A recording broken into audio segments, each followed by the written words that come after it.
안녕하세요. 킹캉입니다. 새롭게 또 비디오를 만들게 됐는데요. 지금 뒤가 너무 예쁘죠? 지금 사실 나파밸리, 정확히 말하면 세인 헬레나에서 한번 비디오를 찍어보려고요. 이게 노마드의 라이프의 꽃 아닌가요? 사실 제가 돈이 많은 게 아니라 돈이 많은 친구들이 있으면 이런 좋은 혜택이 있다는 걸. 이제 사실 이번 비디오를 통해서 이제 또 더 세분하게 될 건데, 오늘의 토픽은 투자은행, 인베스트먼트 뱅크에서 일했던 저에 대해서 좀 더 이거에 대해서 더 얘기해 드리고 싶었어요. 여러분들한테 투자은행은 정확히 뭐고 어떤 일들을 했는지. 그래서 투자은행 하면 인베스트먼트 뱅크라고 크게 말하는데요. 사실 뭐 JP 모간, 뱅크 오브 아메리카 이렇게 그냥 트레디셔널 하는 저희 은행도 투자은행 갖고 있기 때문에 되게 투자은행은 되게 좁은 정의긴 해요. 근데 80년대에서 2000년대 초반에 월가에서 잘 나갔다고 하는 사람들 보면 다 은행에서 일했던 뱅커들이었긴 해요. 뱅커라고 하면 인베스트먼트 뱅커겠죠. 이제 그 CEO들, JP 모건의 CEO 제미 다이먼, 골드만삭스에서도 CEO했던 로드 바인파인도 억만장자라고 했던 이곳 한번 더 얘기를 해볼게요. 사실 이거는 은행들마다 다 다를 거예요. 뭐 골드만삭스, 모건 스탠리, JP 모건, 뱅크 아메리카 다 다를 건데 역할들이나 팀들이 이제 제가 일했던 뱅크 아메리카 메릴린치에서 있었던 그 팀을 토대로 어떤 일을 했는지 제가 한번 파헤쳐 보겠습니다. 첫 번째, Sales and Trading. 이제 이거는 어떤 뜻이냐면요. 그냥 말 그대로 세일즈도 하고 트레이딩 하는 거. 저희가 아시다시피 그냥 주식을 사고 팔고 채권을 사고 팔고 이런 것들 많이 하는 곳이긴 해요. 사실 예전에 2008년도 전에는 되게 돈을 제일 많이 벌었던 팀이기도 해요. 사실 투자은행에서 사실 투자은행에서 잘 나갔다는 분들이라고 하면 다 트레이더였긴 했어요. 이게 무슨 뜻이냐면 채권 주식들을 이제 대량으로 사고 매도하거나 할 때 인베스트먼트 이 투자은행이 브로커로서 중간 역할을 하는 거예요.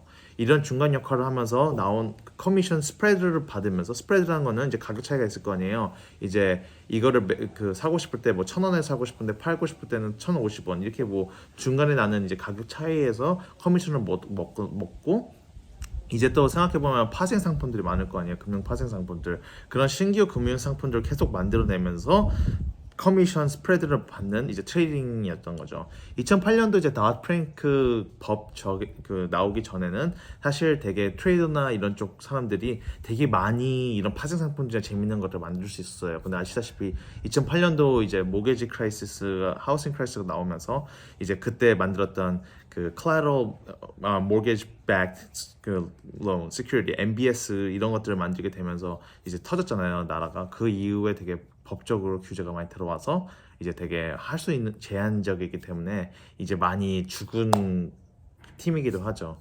이게 사실 90년대 때는 정말 킹이어서 그때 당시 때 벌었던 직원들은 진짜 몇백억 이상을 벌었다고 하니까 말을 다 했죠. 그때 당시 몇백억이면 정말 많은 거죠. 그때 당시 애널리스트가 대학교 졸업하자마자 들어온 친구들도 피크 때는 10억 원 이상을 벌었으니까요. 그게 어떤 뜻이냐면 요즘 2022년에 10억이 하는 거는 큰 돈이 아니겠지만 어떻게 보면 그때 당시에 10억은 이제 강남 아파트 이제 그 몇 억이 안 됐으니까 엄청 큰 돈이었겠죠. 이제 그 투자은행에서도 다른 팀으로 보면 투자은행팀, 인베스트먼트 뱅킹 팀이라는 게 있어요. 이게 어떤 뜻이냐면 이제 투자은행의 꽃이라고 할 수 있는 거죠. 회사 기업을 간에서 같이 일하는 거. 이제 저희가 생각하는 은행들은 사람들의 돈을 받아가지고 예치를 하고 투자를 뭐라고 하죠? 돈을 빼고 어디다가 투자할지 이렇게 하는 게 클라이언트가 아니라 이제 클라이언트가 기업이 되는 것이에요. 흔히 말해서 그냥 자본 조달을 토대로 하는 이제 정말 브로커 중간 역할을 하는 이제 그 팀인 거죠. 결국 어떻게 말하면 기업들이 이제 일을 할 때 돈이 필요할 거 아니에요? 그럼 쩐주를 찾아주는 거예요. 쩐주를 찾아주는 역할도 한다고 보시면 돼요. 자본 조달팀이 있어서 이제 채권 상장을 통해서 이제 돈을 모으는 거죠. 그렇죠? 채권을 발행하면서 이제 투자자들한테 뭐 1년에 5% 수익을 주겠다고 채권을 발행하고 이제 그 채권을 팔 때 나오는 돈으로 이제 기업은 이제 운영하고 이제 투자은행은 그 중간 역할을 하면서 이제 그 채권을 뭐 1조 원을 발행했다 하면 1조 원에서 뭐 2% 정도 이제 커미션을 가져가서 하는 거죠. 그리고 또 다른 건 저희가 잘 알다시피 주식을 통해서 하는 것 같은 경우도 맞죠. 주식 상장 IPO를 하면서 주식을 팔면서 이제 그 주식을 판 돈으로 갖고 이제 또 회사가 운영할 수 있는 거고요. 당연히 그 역할에서 또 당연히 몇 퍼센트 가져가는 거죠. 이제 IPO 같은 거는 사실 채권 발행보다 더 돈 커미션이 많이 가져가서 한 7% 정도 통상적으로 가져가는 경우가 많아요. 근데 요즘 이제 트렌드가 direct listing, 이제 브로커를 안 쓰고 회사가 그냥 직접 나스닥이나 S&P에다가 리스팅해서 주식 상장하는 트렌드가 생기게 되면서 이제 유명한 미국에서 벤치마크 파트너 빌 걸리 님께서 이거 트렌드를 되게 좋아하시고 이거에 대해서 글도 썼는데 한번 제가 나중에 쉐어할 드릴게요. 밑에다가 그거 한번 읽어보세요. 되게 제일 좋은 딜이긴 해요. 그 다음에 또 다시 스펙, 저희가 아는 우리 차마스 형님이 많이 썼던 거죠. Special Purpose Acquisition Company. 그냥 되게 심플하게 말하면 투자자들한테도 돈을 모아서 이제 회사 일부를 사게 되면서 그 회사가 상장시키는 게 이제 스펙인 거죠. 사실 이렇게 세 가지 이제 어떻게 보면 주식 상장하는 방법이 있게 되면서 이제 여태까지 이제 주식 상장하면서 돈을 많이 벌었던 투자은행들이 이제 돈을 벌 수 있는 기회들이 많이 없어진 것 같긴 해요. 그래서 되게 어떻게 보면 그 경쟁 구도도 심해지면서 이제 그 매출을 벌 수 있는 것도 많이 적었던 기도 하죠. 이제 만약 주식을 상장한 이제 큰 퍼블릭 컴퍼니다. 돈을 어떻게 더 자금할 때는 이제 뭐 채권을 통해서 할 수도 있고 secondary offering이라고 하는 거죠. 신주 발행, 아니면 기존 주식을 매도를 하면서 이제 더 많은 투자자들한테 더 팔면서 돈을 얻을 수 있게 이 중간 역할을 하는 게 이제 투자은행인 거예요. 그러니까 결국 왜 투자은행이 필요하냐고 물어보면 기업들이 되게 올스쿨하다고 해야죠. 되게 그 엄청 리스크 어버스 하시고 리스크를 더 테이크가 쉽지 않으니까 이제 투자은행의 네트워크도 크고 하니까 이런 분들한테 돈을 모으면서 할 수 있게 할 수 있는 그 구조를 해줄 수 있는 거죠. 어떻게 보면 그 이제 그 또 이 투자은행 팀에서 할 수 있는 거는 M&A 인수합병을 도와주고 이제 회사를 인수하거나 팔 때 도와주거나 할 때 커미션 받는 거예요. 이게 정말 투자은행에서는 이제 주니어들이나 많은 사람들이 하고 싶은 이제 직업 중이긴 하죠. 이제 80년대, 90년대가 이제 트레이딩의 꽃이었으면, 트레이딩이 투자은행의 꽃이었으면 이제 지금 90년대에서 2000년대 초반, 뭐 지금까지도 투자은행 꽃이라고 하면 M&A이기도 하죠. 이제 여기선 재밌는 포뮬러가 리먼 포뮬러라는 게 있어요. 이제 리먼 은행이라고 다들 들어보셨을 거예요. 이제 90년대부터 이제 2000년대 초반까지 정말 잘 나가는 은행이었다가 2008년도 이제 서브프라임 모게지 크라이시스가 나오면서 먼저 그 없어진 은행 중에 하나 리먼 브라더스에서 썼던 그 스케일 피가 있어요. 뭐 첫 밀리언 달러 그 딜에서는 5% 커미션을 가져가겠다. 다음 밀리언 4% 등등등 이렇게 떨어져서 5 밀리언 이상부터는 1%씩 가져간다고 생각하는데 통상적으로 이제 M&A를 하게 하면서 은행에서 가져가는 그 피는 거의 한 그 딜 규모에서 한 1%에서 2% 정도라고 생각하시면 돼요. 요즘 경쟁이 되게 많이 심해져서 사실 2% 미만인데 이제 경쟁이 없었을 때는 이제 2% 가져갔으니까 얼마나 많은 돈을 가져갔는지 아시겠죠? 이제 뭐 미국 같은 경우는 사실 1조 원보다 더 큰 딜이 되게 많이 생기는데 1조 원 딜을 한다면 거의 20억을 가져가는 거예요. 그냥 그 커미션으로만. 당연히 이제 그 팀들은 한 딜만 하는 게 아니라 여러 딜을 하겠죠. 그러니까 이제 어떻게 되게 왜 인재들을 뽑아야 되고 하는지 정말 팀이 중요한지 이제 아시겠죠? 이제 그 저희 메릴린치 거기서는 인더스트리 팀들이 많았어요. 이게 어떻게 무슨 뜻이냐면 테크 팀도 있었고 헬스케어 팀도 있었고 이제 그런 팀들이 있었으면 이제 그게 서비스 직업인 거예요. 그런 팀에 있는 사람들이 커버하는 회사들이 있을 거 아니에요. 뭐 테크에서는 뭐 페이스북이라고 생각하시면 이제 그 팀은 페이스북한테 가서 너네 뭐 자금 조달할 필요 없어. 이제 인수합병하는 아이디어는 어때? 이렇게 항상 패치를 하는 거예요.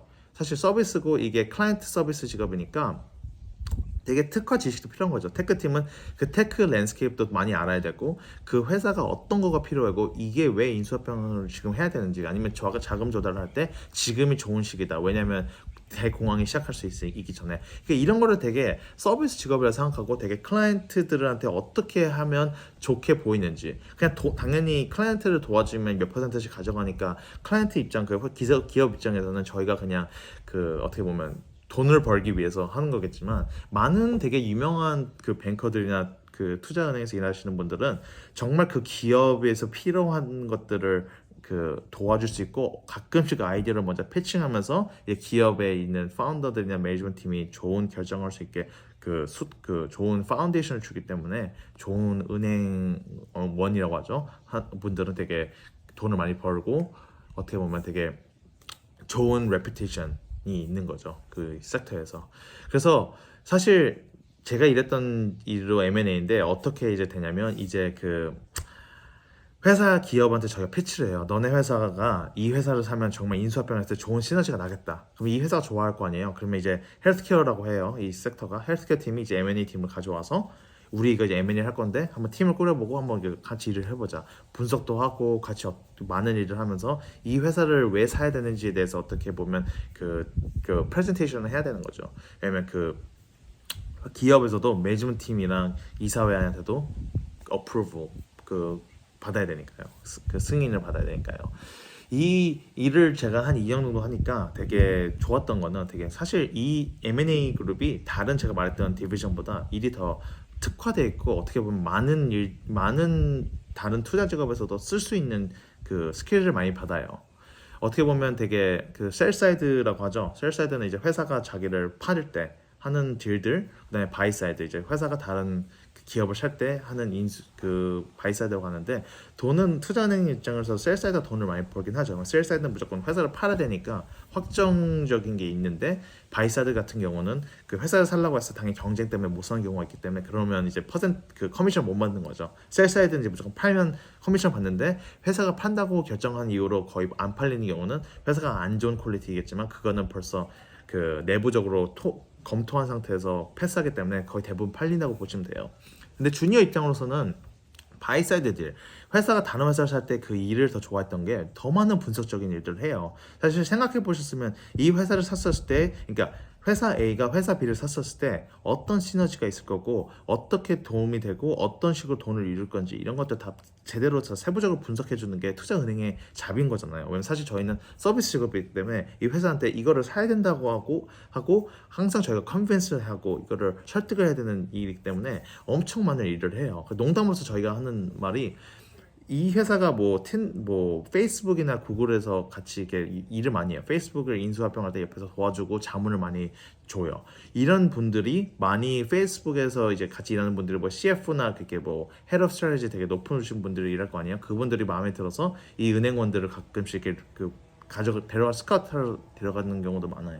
그 되게 은행에서 이제 시니어 뱅커들 있을 거냐, 매니징 디렉터 이런 분들은 가끔씩 이런 회사의 CFO나 이제 헤드 오브 스트래티지 이제 엄청 높은 그 직위로 그 스카웃으로 가는 경우도 있고 주니어 친구들도 사실 그 뭐 미드 레벨 포지션이죠 중간쯤 되는 포지션으로 스카웃 되는 경우도 많아요. 너무 똑똑하고 일을 잘한다고 하면 그쪽 회사에서는 사실 이런 인재들을 뽑는 게 쉽지가 않으니까 바로 가져가는 경우가 많죠. 왜 이런 프로세스가 있냐고 물어보시면 사실 회사를 사고 팔 때 마케팅도 잘해야 되고 전략도 잘 짜야 되고 사실 이게 정말 브로커지만 되게 서비스직이라고 해요. 마케팅 자료도 잘 만들어야 되고 바이어들이 필요한 정보도 줘야 되고 해서 비효율적인 것들이 되게 많긴 해요. 근데 회사 입장에서는 되게 안전하게 가고 싶은 거죠. 인수합병 할 때 이 과정할 때 1조 원 이상, 10조 원, 100조 이상 되는 딜을 할 때 그렇게 엄청 큰 돈이 왔다 갔다 할 때 그 중간에서 누군가가 리스크를 가지고 그 책임을 질 수 있는 그 리스크를 갖고 싶지 않기 때문에 그 기업에서도 되게 어떻게 보면 이 투자은행들을 중간하는 역할을 쓰면서 사용하는 경우가 많은 거죠.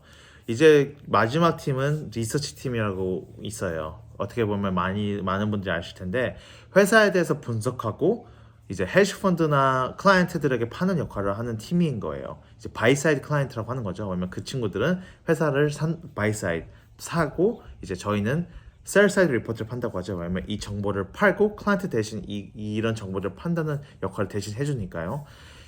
사실 이 팀도 되게 중요해요. 근데 은행 입장에서는 매출 차원에서는 되게 작은 부분이라 많은 사람들이 각각은 되게 모르는 팀이기도 해요. 그냥 리서치라는 것만 알고 이런 팀이 있구나만 알지 이 팀이 정확히 뭐 하는지 잘 모르실 거예요. 사실 되게 하는 일은 되게 좋아요. 왜냐면 이 되게 테크니컬하고 전문 지식도 많이 필요한 거죠. 왜냐면 섹터마다 헬스케어, 테크 이런 등등 섹터마다 잘 나가는 애널리스트 분들이 자기네들이 커버하는 회사들에 대해서 항상 분기마다 아니면 업데이트가 있을 때마다 리포트를 써서 그거를 이제 클라이언트한테 파는 역할이에요. 이게 어떻게 보면 이 잘 나가시는 애널리스트 분들이 리포트에 쓸 때마다 해당되는 회사들에 대한 주식이 왔다 갔다가 엄청 크기 때문에 입김이 되게 커서 되게 중요한 역할이기도 해요. 근데 팀 자체가 작고 매출 입장에서 되게 작기 때문에 그 투자은행이나 은행에서도 되게 뭐 어떻게 보면 큰 팀은 아니긴 하죠. 그래서 저는 이 마케팅 이 팀이 어떻게 보면 은행의 이미지나 브랜드도 되게 이 팀에서 많이 결정이 된다고 봐요. 더 좋은 리포트를 쓰고 더 좋은 리서치를 할 수 있다는 거는 이 분야에 대해서도 전문 지식이 있다는 뜻이기 때문에 이 투자은행에 대해서 어떻게 보면 믿음이 더 가게 되는 좋은 브랜드 이미지 마케팅이 되는 거죠.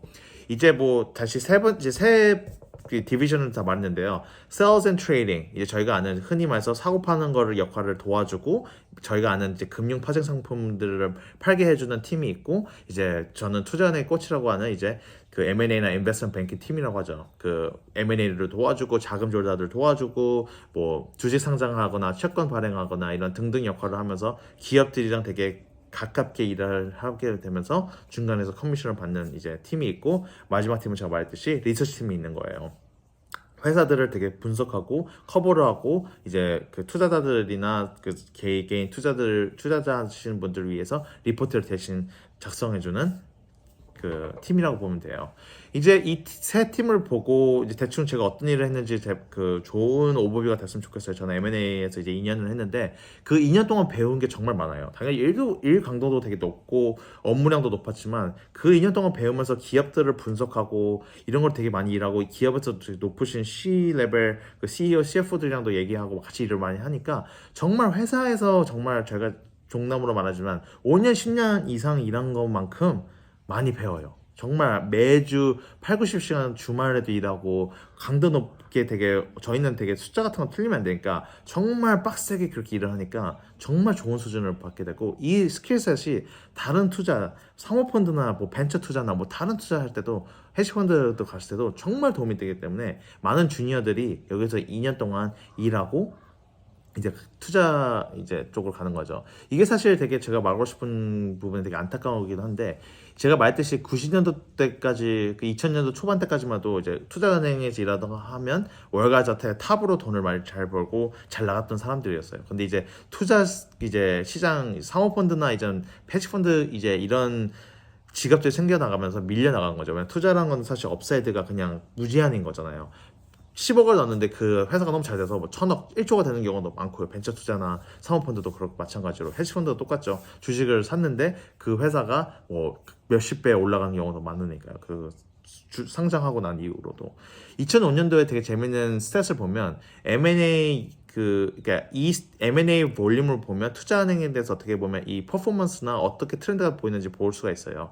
2005년도 M&A를 봤을 때는 3 trillion dollars, 3천조 이상의 M&A를 했었어요. 그 전 세계적으로. 이제 2007년도 때가 피크였던 거죠. 5 trillion dollars, 5천조 이상을 했었어요. 그때 당시 때. 이제 거의 한 15년 전에 그 정도 볼륨을 했는데, 아시다시피 2008년도, 2009년도 그 대공황이 오게 되면서 훅 떨어졌죠. 2009년에는 2.5 trillion dollars, 2,500조. 그러니까 전년도에 비해서 반띵이 되고, 이제 그때 이렇게 쭉쭉쭉 가다가 2015년에 잠깐 피크가 왔었어요. 4.5 trillion dollars, 4,500조 정도. 그때는 사실 텍스 인버전이라는 그 재밌는 트렌드 때문에 많이 했거든요. 그러니까 회사가 아일랜드에 있는 회사를 사고 할 때 그 텍스 베네핏이기 때문에 많은 회사들이 그런 것도 있었고, 그때 당시에 되게 어떻게 보면 2008년도 이후에 회사들이 잘하고 이제 페이스북이나 이런 큰 테크 회사들이 잘하면서 M&A 시장이 되게 활발했던 거죠. 지금도 사실 2022년에는 되게 그 히스토리 레코드예요. 작년 10년, 20년 봤었을 때 이제 한 6 trillion dollars, 6천조 이상 M&A를 했었어요. 이 스탯을 보셨을 때 이럴 거 아니에요. 투자은행이 잘 나가고 있네. 킹캉 뭐야 이러겠지만, 왜 이렇게 M&A가 많지만 각각 투자은행들이 힘들어하는 이유는 경쟁이 정말 심해졌어요. 이게 무슨 뜻이냐면, 예전에 M&A를 한다고 하면 뭐 두세 개, 리먼 브라더스, 메릴린치, 골드만 이런 애들만 했다고 하면, 지금은 진짜 투자은행들이 너무 많아졌어요. 크게 말하는 버즈 브래켓도 이제 한 10군데가 이상이 있고, 이제 부티크 뱅크도 많게 되면서 이제 M&A 경쟁이 심하니까 1조 원 딜을 했었을 때도 제가 말했죠. 한 2% 커미션 가져간다면 20억 가져갈 거 아니에요. 한 은행이 20억 가져갈 수 있었으면 이제는 기업 이 다운에서도 릴레이션십도 있고 하겠지만 여러 은행을 쓰는 거예요. 어차피 20억을 줄 건데 여러 은행을 쓰면 더 좋잖아요. 더 많은 은행한테도 자문을 받을 수 있으니까 그 20억을 이제 뭐 세네 은행이랑 같이 하면 6억씩 가져가는 거잖아요. 6, 7억씩. 그러니까 이게 되게 배분이 되고 하니까 엄청 이제 투자은행 입장에서 M&A를 통해서 가져갈 수 있는 그 매출이 많이 떨어진 거죠. 거기다가 M&A 피 자체도 떨어지니까요. 왜냐면 이제 은행들도 경쟁이 심해지니까 야 2%를 안 해주고 내가 더 싸게 해줄 수 있어. 그런데 걔네보다 내가 더 자문을 더 잘 줄 수 있어. 이런 경쟁 때문에 더 떨어지는 경우도 있죠. 그리고 또 다른 제가 이유로 말했듯이 트레이딩 디비전이 예전에는 정말 돈을 많이 가져왔던 그 친구예요. 트레이딩 할 때 사실 지금처럼 로빈후드가 있는 그 시스템도 아니었고 인프라스트럭처도 안 됐기 때문에 2008년도에 나온 다드 프랭크 법 때문에 법적 제한이 있으면서 되게 투자은행이 벌어가는 매출이익이 또 많이 떨어지고 도이치뱅크나 이런 유로피안 뱅크나 아예 트레이딩 디비전을 없애기도 했었어요. 많은 부분들이. 왜냐하면 손해를 너무 많이 보니까. 왜냐하면 결국 투자은행에서 했던 이 트레이딩은 자기네들 자본 갖고도 트레이딩하고 거기서 레버리지도 갖고 할 수 있는 이런 게 90년도나 2000년도 초반 때 그렇게 했는데 2008년도 서프라임이 터지면서 이제 어떻게 보면 그 은행들한테 많이 법적 제한이 있었던 거죠.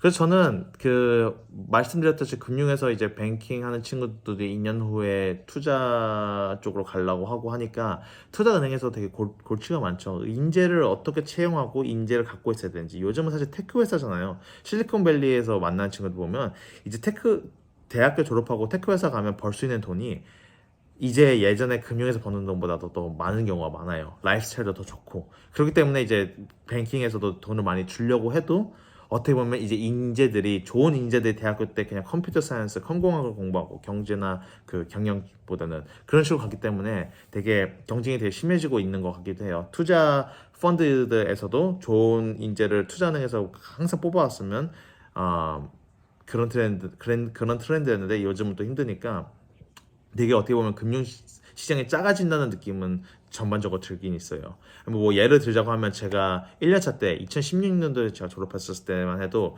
베이스가 8만 5천 불이고 이제 보너스가 뭐 다 다르겠지만 한 6만 불, 7만 불이라고 하면 이제 2022년도 애널리스트 1년차들은 제가 벌었던 거보다 한 30% 이상씩 벌어요. 인플레이션보다도 더 많이 늘었는데도 인재 리텐션, 이제 인재를 계속 갖고 있는 게 힘들어지니까 되게 힘들어진 것 같긴 해요. 왜냐면 코로나 때문에 또 일 환경이 더 열악해지고 24시간 일하니까요. 항상 컴퓨터 앞에 있으니까. 그래서 테크나 이제 다른 회사들한테도 되게 뺏기니까 되게 많이 고민도 되고 투자은행들에 대해서 향후가 참 저도 궁금하긴 해요. 많이 죽어가는 그 산업이라고 하기에는 돈을 너무 많이 벌긴 하지만 예전만큼 아니니까요. 사실 예전에 90년대 초반 때 벌었던 돈 금액이 지금 2022년 때도 똑같은 금액을 버니까요. 근데 아시다시피 바잉 파워가 낮아졌으니까 그때 당시 10억이랑 지금 10억이랑 너무 달라졌으니까 사실 투자은행에서 일하면서 되게 보람을 많이 안 느끼는 친구들도 많기도 하죠. 그래서 이걸 마무리로 저는 이제 다음 비디오에는 제가 사모펀드에서 어떤 일을 했는지 더 얘기를 해드릴 텐데 이 비디오 재밌게 보셨으면 감사하고 좋아하셨으면 좋아요, 댓글 그 다음에 구독해주시고 알림도 맞춰주시면 좋겠습니다. 그러면 다음 비디오에 찾아보겠습니다. 안녕히 계세요.